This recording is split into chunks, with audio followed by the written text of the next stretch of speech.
a mais uma pílula do Grupo de Financiarização e Desenvolvimento da UF, o FINDE. Meu nome é Fernanda Faia, eu sou economista e pesquisadora do grupo. E hoje eu estou aqui com o professor da UFRJ, o André Modenese, que está fazendo a graça de nos conceder essa entrevista. E o André vai falar um pouquinho sobre política monetária para a gente e Banco Central. Oi, André. Olá, Fernanda, tudo bem? Para mim é um prazer, obrigado pelo convite. Queria parabenizar a Carmen Feijó, a você, a todos os membros do FINDE, por esse belo trabalho que vocês fazem de chegar mais ao público em geral.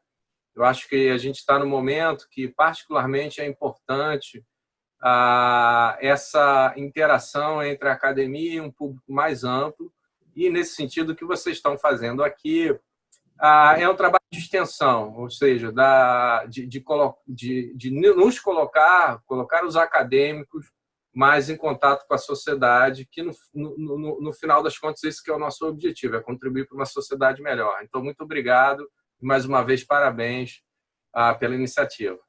Obrigada, bacana de ter falado isso.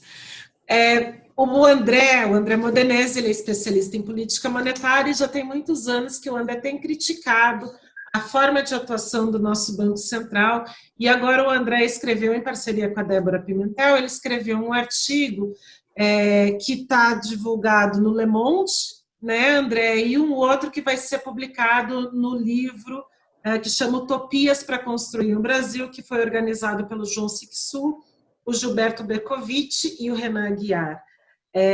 E nesse artigo, o André e a Débora falam um pouco sobre qual que seria um banco central ideal para um país como o Brasil. Dá uma luz para a gente sobre qual que é o banco central ideal?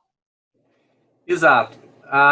O Banco Central ideal, ele é um banco central que é antitético ao previsto pelo regime de metas de inflação. Ou seja, ele não tem um mandato único de tão somente cumprir, de assegurar a estabilidade de preços.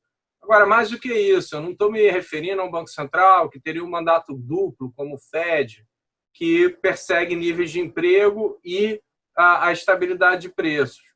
Na verdade, o Banco Central ideal aqui, ele é um Banco Central cujo principal objetivo é a manutenção dos níveis de emprego e renda. Nesse sentido, é um Banco Central funcional, que está alinhado com a teoria das finanças funcionais, e, consequentemente, a estabilidade de preço se torna secundária.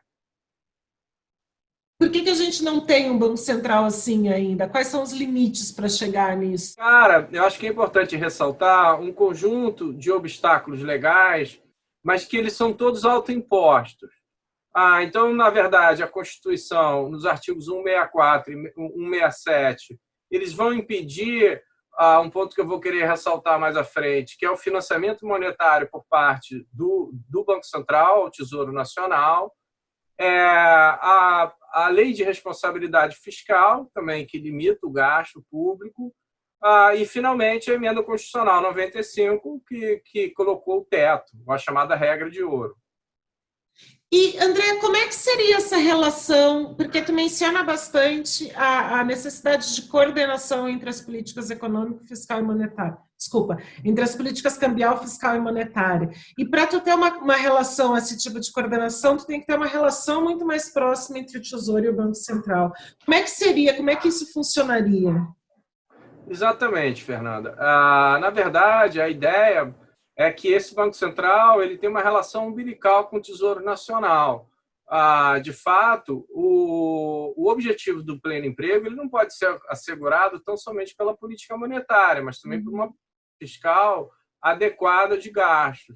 Então, nesse sentido, a compartimentalização usual entre as diferentes políticas ela é negada aqui.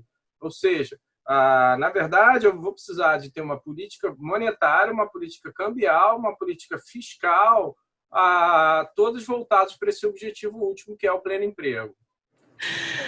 André, e nessa nova atuação do Banco Central, como é que seria feito o controle inflacionário? Que também ninguém nega. Claro, a estabilidade de preço é fundamental. É muito importante que a estabilidade de preços ela é secundária do ponto de vista do Banco Central.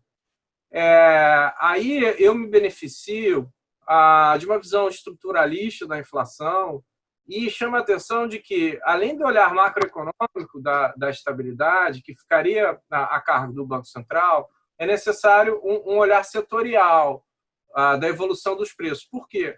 Porque, de fato, à medida que ocorre o processo de desenvolvimento, esse processo ele se dá de uma forma desequilibrada e desigual, e, portanto, podem surgir aquilo que o Sunkel chamou de gargalos de oferta, ou desequilíbrios setoriais.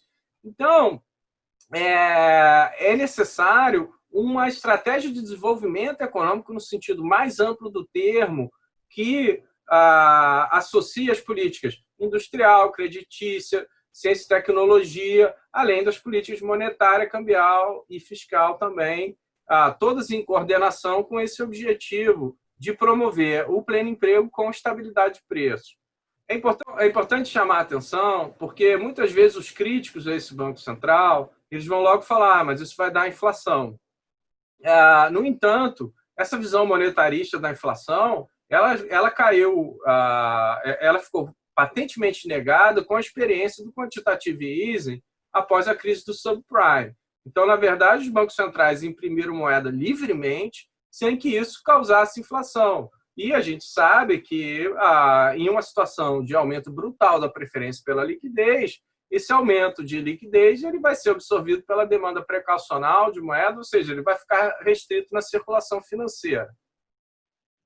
Achei bonito isso que tu falou.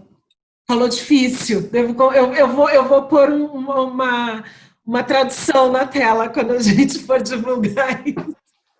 Acho que é por isso. Tem mais alguma coisa que tu queira salientar, André? Só para ressaltar as influências teóricas que orientaram a mim e a Débora. Na verdade, como citei, a teoria de Keynes e pós-keynesiana, a gente se beneficia da chamada teoria monetária moderna, uma visão das finanças funcionais e também da visão estruturalista da inflação de Sunkel, de Rangel, por exemplo.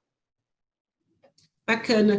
Todo mundo vai ter oportunidade de ler o artigo quando sair o livro, que vai sair brevemente, que chama Utopias para Construir o Brasil. Alguns membros do FIND já têm artigo nesse livro também. Ou nesse artigo de opinião que foi divulgado aqui. O André também acabou de lançar uma página no Facebook com o trabalho que ele está fazendo, está em construção. E se vocês quiserem mais informação sobre o FIND, entra no nosso site, que está aqui embaixo, ou nas nossas redes sociais. Tá bom? Obrigada, André. Muito obrigada. Obrigado, foi um prazer.